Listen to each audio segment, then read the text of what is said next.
stay updated with our latest video, please subscribe and click the bell icon. Hello everyone, welcome to our today's section, and today we are going to learn about the cell and the cellular organization. What is the basic unit of life? In 1665, Robert Hooke observed a thin slice of cork using a microscope which is made by him. He discovered a structure like chambers in a beehive and he named them as the cells. Now let's talk about cell theory. This theory put forward by three scientists, namely Sheldon, Schwann and Rudolf Virchow. The theory is based on the facts revealed by observing different live tissues through microscope. The theory consists of three important principles. Firstly, the structural and the functional unit of life is the cell. Then all organisms are made up of one or more cells. And the third is new cells are formed from pre-existing cells. What is a typical cell?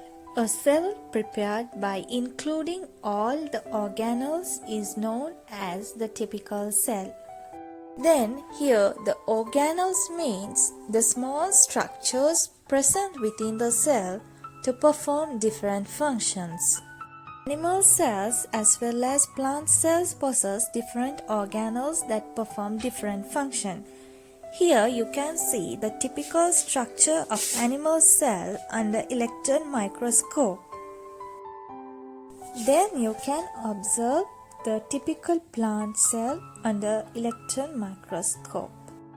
Now let's talk about the difference between the animal cell and the plant cell. Plant cell possesses a cell wall, but animal cell doesn't. It has the cell membrane as the outer covering. Large contents of animal cell contains the cytoplasm, but in plant cell, cytoplasm is pushed towards the periphery. In plant cell, a large central vacuole or few vacuoles may present, but in animal cell, large vacuole is absent. Chloroplast present in plant cell and it is absent in animal cell. Now let's learn about the cell organelles and the structures present in a cell. Let's start with the cytoplasm. It is a gelatinous liquid part of cell excluding organelles, and it contains inorganic and organic substance. Its main function is to maintain a shape to the cell and bear cell organelle. Next is the plasma membrane or cell membrane. It is present inferior to the cell wall of plant cell and it is the boundary of animal cell.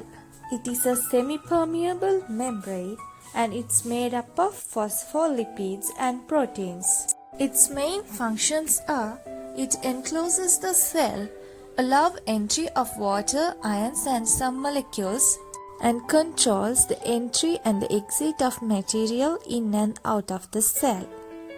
Next is the cell wall. It is the outermost covering of plant cell and it is made up of cellulose.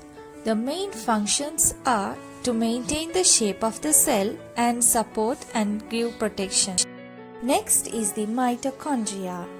It is a double membrane bounded organelle which possesses outer membrane and the inner membrane. It is oval or rod in shape. It is known to be the powerhouse of the cell. It is the site of energy production. The next organelle is the Golgi complex. Membrane bounded sacs with secretory vesicles. Its main function is the production of secretory substance, packaging and secretion. And the next is the nucleus. This is the main organelles in the cell, surrounded by nuclear envelope, and it possesses nucleolus and chromatin bodies inside. Main function is it stores the genetic materials and transfer the inherited characters from generation to generation. Next is the ribosome. This is a small organelle without a membrane. It is made up of a large subunit and a small subunit that can be found freely in cytoplasm or attached to the endoplasmic reticulum. Its function is providing place for the protein synthesis. And the next organelle is the endoplasmic reticulum. It is an intermembraneous network made up of flat or tubular sacs within the cytoplasm. It is of two types, rough endoplasmic and smooth endoplasmic. What is a rough endoplasmic reticulum? The endoplasmic reticulum becomes rough due to the ribosome attached to the membrane. The area transports the proteins within the cell. Next is the smooth endoplasmic reticulum. It is a network of tubular sacs without ribosome. It synthesis of lipids, steroids, and it transports them within the cell. Then the chloroplast, which is present only in the plant cell, and it is also a double membrane bounded organelle. It contains green pigments and it carries out photosynthesis. Thank you everyone.